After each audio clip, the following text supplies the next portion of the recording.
Saludos a todos. En la anterior clase nos quedamos hasta que probamos el proyecto Hello World y probamos que funcionaba, que todo Python se instaló correctamente, pero todavía nos faltan unos pocos conceptos básicos antes de empezar a programar, que yo, para lo que he visto, sería desde la próxima clase comenzar con los conceptos básicos, pero ahora sí del lenguaje, de lo que sería los tipos de datos, por ejemplo. Pero por ahora nos quedamos en esto. Terminó el proyecto que funcionaba, Hello World. Mostró en pantalla Hello World. Ahora vamos a pensar en cómo resolver los problemas, porque para esto es que programamos, ¿verdad? Primero tenemos que pensar en qué problemas podemos tener. Tenemos problemas de tipo de situaciones con problemas cotidianos, como puede ser cambiar un foco, lavar los platos, ir a la universidad, ir al trabajo. Y si hay situaciones que se pueden resolver con el computador, entonces ¿cómo elaboro esta solución? Ahí viene esa mezcla entre un problema de la vida real con algo que puedo resolver con programación. Para eso es que aprendemos esto realmente, para resolver problemas de la vida real. No es para inventarnos problemas y seguir dando vueltas en algo que no resulta, es para aprender a pensar cómo resolver los problemas de la vida cotidiana. Entonces, la metodología para resolver problemas, comparto que esta metodología puede servirnos para muchas otras cosas, no solo para computación, no solo para programación, así que sería bueno que le peguen una lectura. Para resolver problemas realizamos unos pasos muy bien definidos que nos ayudarán a simplificar lo que debemos hacer. Esto es empezando con analizar el problema, el análisis del problema. Definir y entender el problema, qué es lo que debo lograr hacer. Conocer mis variables y constantes en el problema, es decir, qué voy a recibir como datos y qué es lo que debo producir. Esto es sencillo. En el análisis del problema nosotros decimos ¿qué es el problema? ¿Qué está sucediendo? ¿Qué es lo que yo voy a recibir para poder solucionar ese problema? ¿O qué es lo que el problema me está diciendo a mí que debo de hacer? Y finalmente, ¿qué es lo que yo debo de lograr? ¿Hacia dónde debo llegar? Entonces, en el análisis del problema analizo todo. ¿Qué recibo? ¿Qué debo de hacer? Y hacia dónde debo llegar. En el diseño de la solución es el cómo se va a resolver. Aquí uno piensa en el cómo. Hay algo que lo resuelve y las técnicas de presentación. Es decir, en el diseño de la solución es de que yo pongo en un cuaderno a pensar paso a paso qué es lo que debo de hacer para llegar a la solución. Por eso estas dos partes van una detrás de la otra. Al principio tengo que conocer bien el problema para yo poder diseñar una buena solución, porque aquí en la parte que digo hay un algoritmo que ya lo resuelve. Sí, hay veces de que sucede que hay cosas que ya están resueltas y con un poco de lectura en la parte del análisis del problema puedo determinar que ya hay alguien que ya lo resolvió y yo solamente lo voy a volver a utilizar, voy a reutilizar esa solución, y eso es lo que debo de llevar a papel o anotarlo, llevar anotaciones. Y ahí vienen las técnicas de representación, lo que son los diagramas. En algunos casos son los que le llaman diagramas de flujo, en otros casos saben realizar para algo de programación un poco más avanzada que simples fundamentos, ¿no? Saben hacer estos diagramas de entidad-relación, los diagramas de las bases de datos, el modelo, vista, controlador, todas estas cosas, los diagramas de despliegue, todo eso viene en el diseño de la solución. Pero esto más materia de ingeniería de software. En este caso solamente nos vamos a enfocar en cómo resolver problemas de fundamentos de programación. Y aquí viene la tercera parte, la implementación. Representar la solución en un lenguaje que el computador pueda interpretar. Es decir, todos estos diagramas que hice en el diseño de la solución, todas estas formas gráficas en las que yo dibujé la forma en la que podría resolver ese problema, tengo que traspasarle esa información al computador. En el diseño de la solución, lo que dice técnicas de representación, hay algunos diagramas de que indican cómo se haría para pasarlo a una solución en un lenguaje que el computador pueda interpretar. Pero en este caso lo que haríamos sería diseñar el algoritmo para resolverlo y luego implementarlo como un lenguaje que el computador pueda interpretar. En este caso Python lo va a interpretar el mismo computador como un intérprete de Python. Y finalmente la revisión. Esta solución que he hallado es la correcta. Esta solución se puede mejorar. Esta parte es algo importante, algo que se puede aplicar mucho en lo que es la programación. Cuando diseñamos una solución, generalmente nosotros hacemos lo que se conoce como debug, estar probando la solución y revisar de que cada una de las respuestas que queremos sean las correctas, las que esperamos. Y asimismo, en la optimización de recursos siempre estamos intentando de revisar en qué manera podemos escribir menos líneas de código, en qué manera se utiliza menos tiempo para resolver algo. Por ejemplo, algo que pueda ser resuelto en 10 pasos y de repente se me ocurre que hay unos pasos que están ahí redundantes y que podría eliminarlos y lo resuelvo en 7, me estoy ahorrando 3 pasos que al final puede resultar en un tiempo más rápido de solución de este problema. Y tal vez en este caso de solo 10 pasos no se vea tan importante, pero ¿qué pasaría si es que yo tuviera que hacer esos 10 pasos para, pongamos así, una matriz de 1000 por 1000 o una matriz de una imagen que puede tener 800 por 600?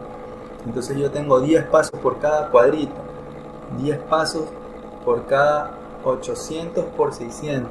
Si yo reduzco esos 3 pasos en ese montón de cuadros que tiene esa matriz, termina siendo bastante el tiempo. Entonces por eso hacemos la revisión de la solución. Ahora pasamos a qué es un algoritmo. Un algoritmo es una lista bien definida, ordenada y finita de operaciones que nos van a permitir resolver un problema específico. Es muy claro, un algoritmo está bien definido, es ordenado, tiene pasos, secuencias y es finito. O sea, el algoritmo no puede quedar en el aire, tiene que ser los pasos definidos completamente y nos sirven para resolver un problema en específico.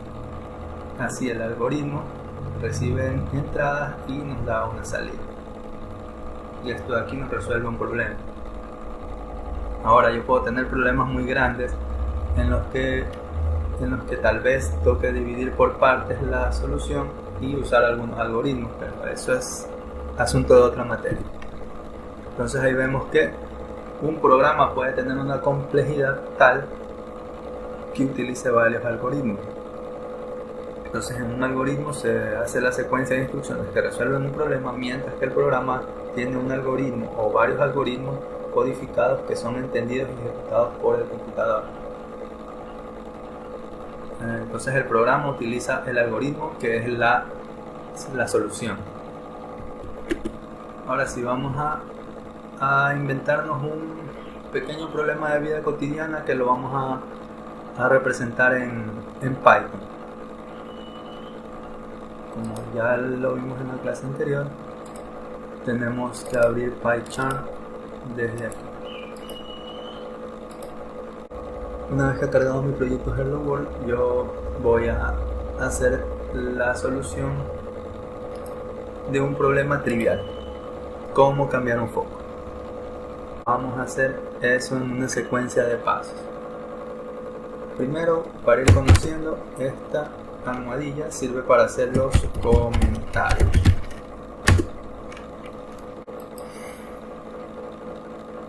Para ir conociendo, con almohadilla hacemos los comentarios y con las comillas simples repetidas 3 veces podemos hacer algo así también como comentario, pero para varias líneas. Aquí voy a la tercera línea consecutiva y puedo agregar otra sin afectar la ejecución del programa.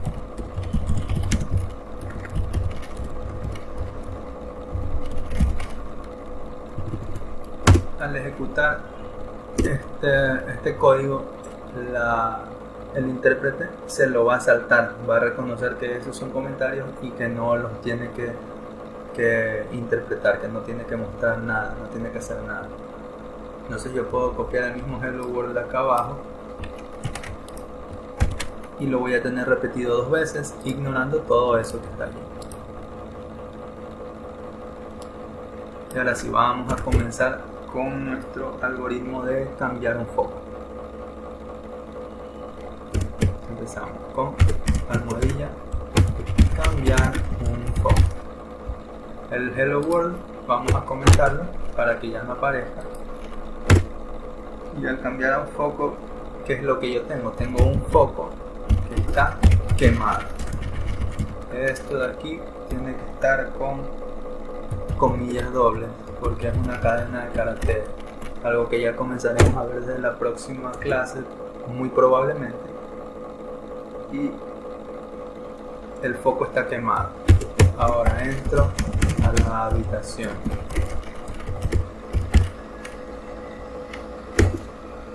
Y entro a la habitación, voy a decir entro a la habitación, está bien, voy a mostrar por pantalla entro a la habitación. Luego compruebo que el foco está quemado.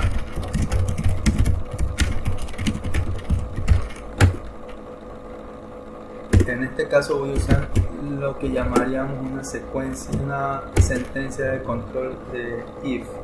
Esto significa básicamente si.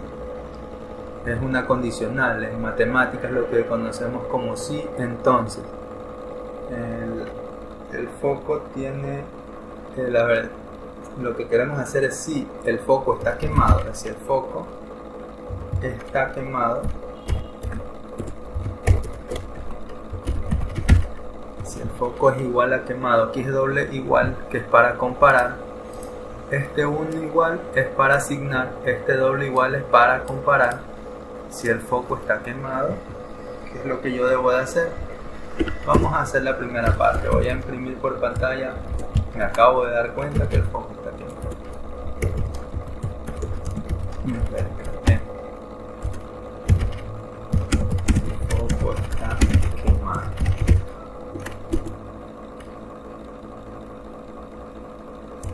Y ahí viene la otra parte de un if. El if puede hacer una cosa por si sucede, pero ¿qué pasa si no sucede? Puede hacer otra. Para no decir solamente lo salté, puede hacer otra, porque también podría, el else yo lo puedo omitir y seguir y saltar esa parte. Pero en este caso, si el foco no estuviera quemado, ¿qué es lo que yo me acabo de percatar?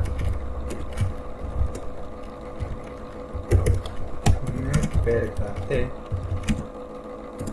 el foco está en buen estado. Entonces vamos a ejecutar hasta aquí lo que tenemos de código para ver cómo funciona.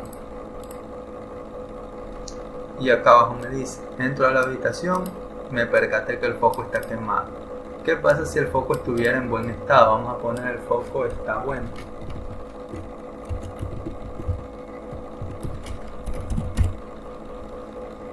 Está en buen estado, me percaté que el foco está en buen estado. Se salta este if para el else. Bueno, vamos a seguir en el caso de que el foco está quemado y yo debo cambiar. Me percato que el foco está quemado y me digo a mí mismo, debo cambiar el foco. Efectivamente el foco está quemado, entonces me digo a mí mismo que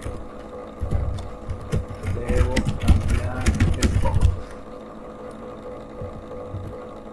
Y entonces hago el cambio. El foco ya no está quemado, ahora el foco está bueno. Si yo veo que el foco no está quemado, al hacer la prueba yo veo que el foco no está quemado, entonces no debo cambiar el foco.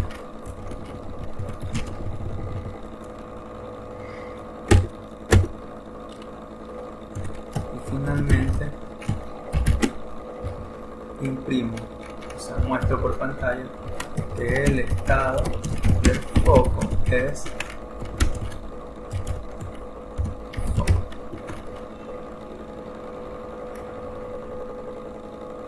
Y esto me mostraría la respuesta que después de cambiar, aquí ves, entro a la habitación, me percaté que el foco está quemado, debo cambiar el foco, cambio el foco, esto lo hago internamente. Tal vez sería una buena práctica decir que he cambiado el foco, para que sea más entendible. He cambiado el foco y finalmente el estado del foco es bueno.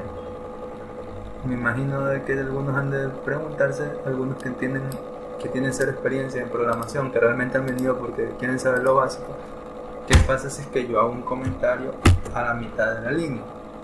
O sea, en el final le digo, el foco está bueno, aquí es donde cambio el foco.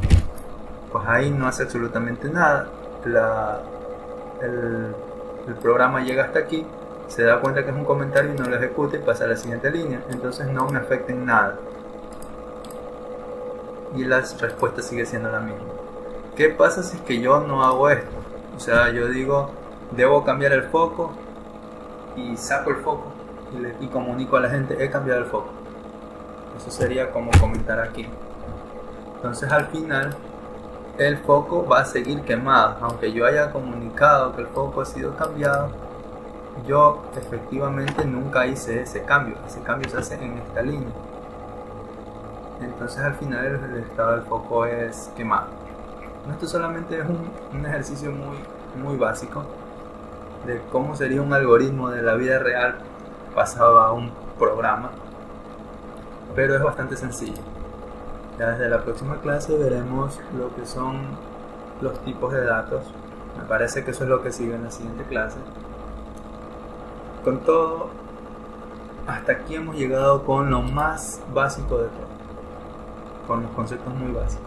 Entonces, muchas gracias, les espero en la siguiente.